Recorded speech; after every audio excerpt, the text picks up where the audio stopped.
tactics. It was as if the South Vietnamese did not exist. The bombs dropped on North Vietnam had reached tonnage levels that compared with what the Allies dropped in World War II in Europe. No end was in sight. In cities across America, demonstrators marched in protest against Johnson and the war.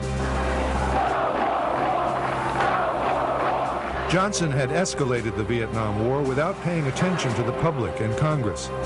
Everything else he had worked for and believed in suffered. I mean, the country can't fight two wars at once. One, a constructive war to enhance the quality of life for everybody, and the other a war against a foreign enemy, which is proving increasingly resistant and difficult to overcome.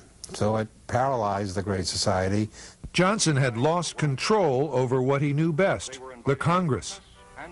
By mid-1967, he seriously considered not running for re-election in 1968. Johnson also greatly feared becoming gravely ill while he was in office. He talked about Woodrow Wilson having a stroke and being incapacitated in his last couple of years in the White House. He used to actually have to get out of his bed with his flashlight, go look at the picture of Woodrow Wilson on the wall to remind himself that that was Wilson. He was Lyndon Johnson. He did not have a stroke yet, and he was alive. But Johnson could not decide to stay or go. The North Vietnamese made his decision for him when they launched the Tet Offensive in late January 1968. The intense fighting across South Vietnam was dramatic proof to the American people that the war was unwinnable. Then, on March 31st, 1968, at the end of a televised speech to the nation, he made his stunning declaration. I shall not seek,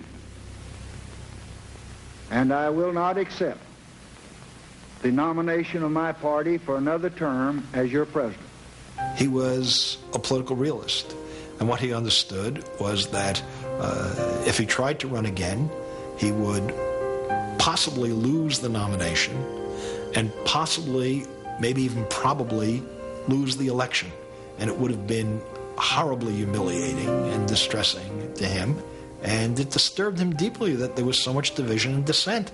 And so his take on things was he should step down, he should step aside. But I think it was partly that the political situation was paralyzed for him, so he internalized that paralysis into his physical being, and his old fears of dying young returned. And I think that was a huge part of the reason why he ended up deciding not to run again in '68, figuring that at some point he would become paralyzed. In his last 9 months in office, Lyndon Johnson would be a lame duck president. He and America had to struggle through the remaining months of 1968, an unforgettable year filled with assassinations, riots in the streets, and the seemingly endless war in Vietnam. 4 days after President Johnson made his stunning announcement that he would not run for a second term, the nation was further shocked on April 4th, 1968, when the Reverend Martin Luther King Jr. was assassinated in Memphis. Riots erupted in dozens of cities across the nation, and Johnson dispatched troops to restore order. 1968 had become a year of turmoil. Senator Robert Kennedy, while campaigning for the Democratic presidential nomination in Los Angeles, was also assassinated. It was a difficult time for the country and for Johnson in his last months in office. The high cost of the war had taken a serious bite from his programs. His dreams of a great society had been mostly shattered. Johnson was an unhappy man. His days as president would soon be over. His only respite was when he returned to his beloved Hill Country ranch. As soon as he stepped on his cherished Texas earth, he was revitalized, a man unleashed from all his cares. You, Richard Milhouse Nixon. In January 1969, Richard Nixon was sworn in as president. Lyndon Johnson, at 60 years of age, was out of power, out of the public eye for the first time in more than 32 years.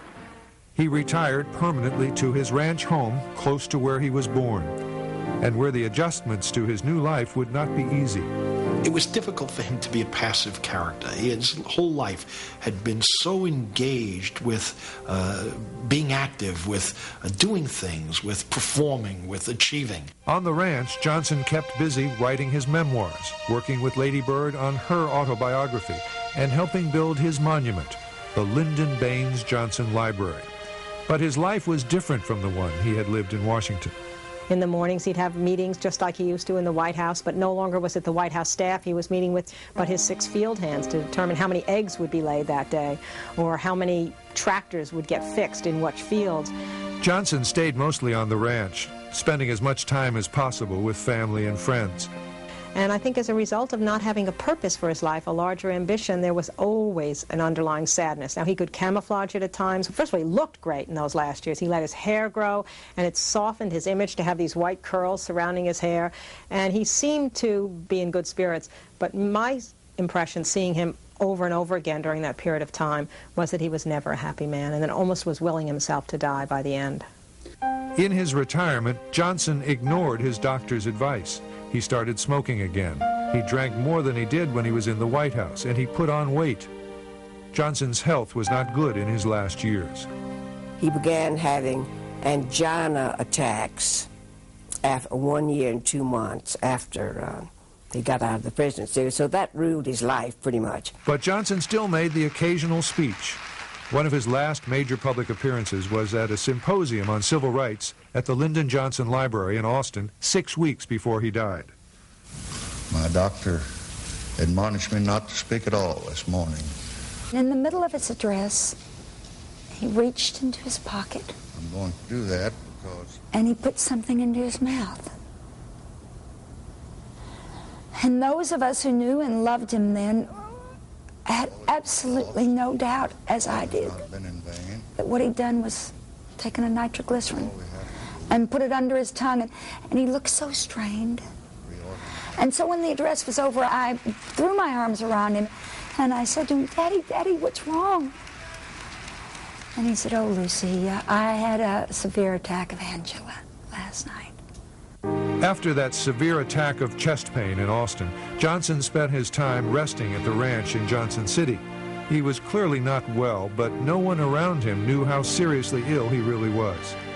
In the mid-afternoon of January 22, 1973, 64-year-old Lyndon Baines Johnson, the 36th President of the United States, suffered a fatal heart attack.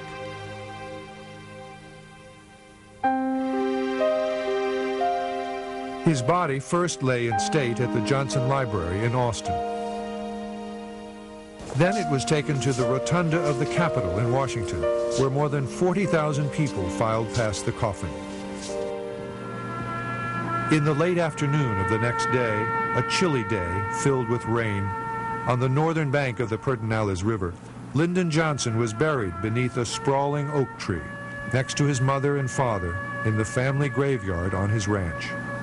I talked to him days before he died, and his only hope for being remembered in the long run was what he had done for civil rights, and I think he deserves every credit in the world for that. He had a heart. He had a compassion, and he could be tough as nails, but generally it was to deliver something that he felt the country would be better with. In some ways, he was his own worst enemy. There was such a grandiosity to him. There was such an ambition to him. In some ways, he so overreached himself. He promised more than he could deliver. But he was a man of enormous buoyancy, of confidence, of great faith in this country, and that's partly what he played out in his years as president.